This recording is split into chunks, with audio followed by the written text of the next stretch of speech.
السلام علیکم ورحمۃ اللہ وبرکاتہ۔ الحمد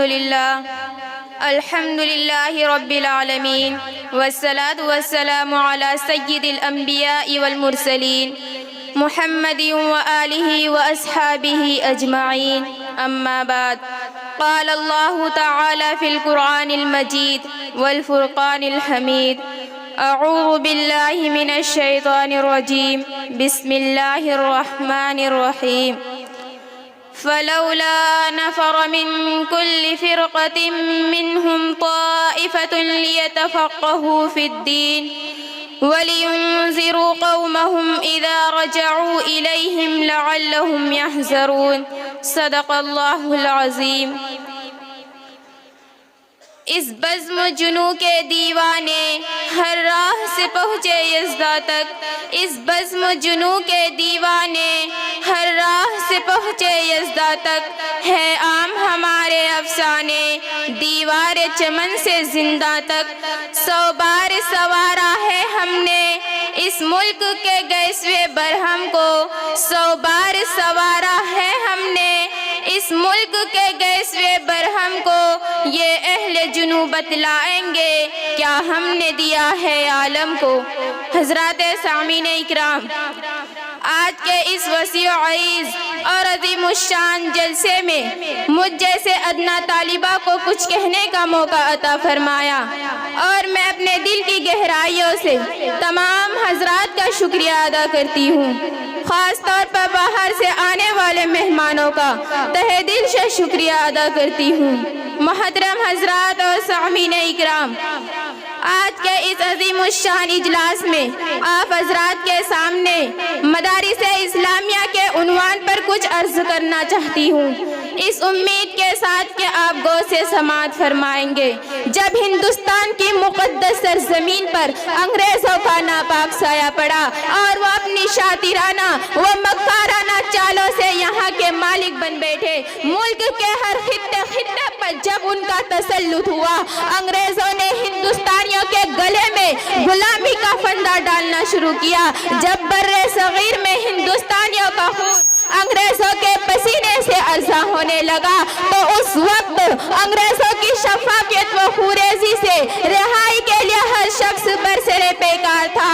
اس وقت صف اول میں مسلمان پیش تھے اور انگریزوں کی نظروں میں وہ کھٹکنے لگے اور انگریزوں کو اپنا وجود خطرے میں نظر آ رہا تھا، اس لیے وہ مسلمانوں کو اپنا مد مقابل اور سب سے بڑا دشمن خیال کرتے تھے۔ یہی وجہ ہے کہ سن 1857 عیسوی کی جنگ آزادی میں انگریزوں کا سب سے بڑا ہدف یہ تھا کہ اس ملک سے قرآن اور مسلمانوں کو ختم کر دیا جائے۔ چنانچہ اس مشن پر عمل کرنے کے لیے انگریزوں نے سن 1861 عیسوی میں 3 لاکھ قرآن کریم کے نسخے بدبخت انگریزوں نے جلائے، اور اس کے بعد علماء کرام کو ختم کرنے کا فیصلہ کیا۔ انگریز محرک مسٹر ایڈورڈ ٹامسن کہتا ہے کہ 1864 سے لے کر 1867 تک انگریزوں نے اپنے دور کے سب سے زیادہ لائق و فائق علماء کو تختے دار پر لٹکا دیا۔ ایڈورڈ ٹامسن کہتا ہے کہ دلی کا چاندنی چوک سے خیبر تک ہر درخت پر علماء کو لٹکایا گیا، علماء کو سواروں کی خالہ میں بند کر کے اوپر سے گولیاں برسائی جاتی، علماء کو لاہور کی شاہی مسجد میں پھانسی دی جاتی، اور ایک ایک دن میں 80 علماء کو تختے دار پر لٹکا دیا جاتا تھا، کیونکہ انگریزوں کا بنیادی مشن یہی تھا کہ علماء تیار کرنے والے مدارس اسلامیہ کے سلسلے کو بند کر دیا جائے اور ان مدارس کی کڑی کو ختم کر دیا جائے اور صفحہ ہستی سے ہی مدارس کے نام و نشان کو ختم کر دیا جائے۔ ہے یہی تاریخ اپنی، ہے یہی اپنا فلسفہ، ہے یہی تاریخ اپنی، ہے یہی اپنا فلسفہ، ہم زمانے میں دبانے سے ابھرتے ہیں صدا، جہاں میں اہل ایمان صورت خورشید جیتے ہیں، جہاں میں اہل ایمان صورت خورشید جیتے ہیں، ادھر ڈوبے ادھر نکلے، ادھر ڈوبے ادھر نکلے۔ اللہ کروڑ رحمت نازل فرمائے ہندوستان کے دور اندیش اکابرین کو، جنہوں نے انگریزوں کی اس مذموم साजिश को बर वक्त भाप लिया और इस वबा के महलिक जरासीम को पहचान लिया और अंग्रेजों के इस नापाक ख्वाब को शर्मिंदा ताबीर होने से रोक दिया। उन्होंने इस मुल्क में दीन और इस्लाम के तहफ़्फ़ुज़ और बका की खातिर जगह जगह मदारिस की बुनियाद रखी और हिंदुस्तान के कोने कोने में दीनी मकातिब का क़याम फरमाया और अपने खूने जिगर से इन मदारिस और मकातिब की आबियारी की। हमारे बुजुर्ग अच्छी तरह जानते थे कि जब तक मदारिस रहेगा लोग कुरान और सुन्नत से जुड़े रहेंगे, उनके दिलों में दीन पर मर मिटने का जज्बा बाकी रहेगा। जब तक हिंदुस्तान में यह मदारिस बाकी रहेगा, इस्लाम की शमा रोशन रहेगी, मुसलमान अपने अक़ाइद में पुख्ता रहेगा। हज़रात गिरामी, बड़े दुख और अफसोस की बात है कि आज लोग पूछते हैं कि इन मदारिस ने दुनिया को क्या दिया। तो आइए मैं बताती हूँ, इन्हीं मदारिस की वजह से ही हमें ईमान नसीब हुआ, इन्हीं मदारिस से ही हमें तौहीद का दर्स मिला, इन मदारिस के तूफ़ान से ही इस मुल्क में हमारा तशख़्ख़ुस और इम्तियाज़ बाकी है। इन इदारों ने ही गुमराह लोगों को कुफ्र ज़लालत की गहरी खाई से निकाल कर हिदायत की रोशनी में ला खड़ा किया। इन्हीं मदारिस के वसीले से हमें इल्म और यकीन का आबे हयात मिला। आज सारे आलम में ईमान और यकीन की शमा जल रही है। ये इन मदारिस ही का एहसान है। आज हमारे सरों पर पगड़ियाँ और जो इस्लामी वज़ाक़त नजर आ रहा है, ये इन मदारिस ही का देन है। इन्हें हक़ीक़ समझकर न गुल करो यारो, इन्हें हक़ीक़ समझकर न गुल करो यारो, यही चिराग जलेंगे तो रोशनी होगी।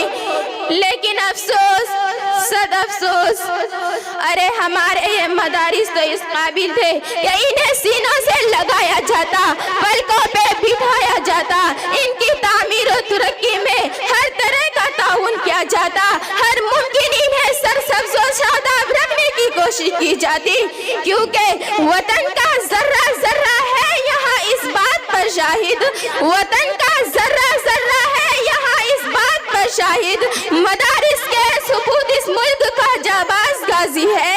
सियासी खेल है वरना ये दुश्मन भी समझता है, सियासी खेल है वरना ये दुश्मन भी समझता है कि इस्लामी मदारिस मरकज़ है, किरदार साजी है।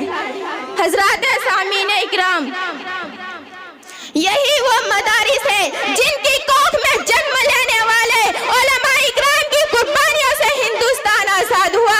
इन्हीं मदारिस की, यही वो मदारिस है जिनकी कोख से जन्म लेने वाले उलमा इकराम की कुर्बानियों से हिंदुस्तान आजाद हुआ।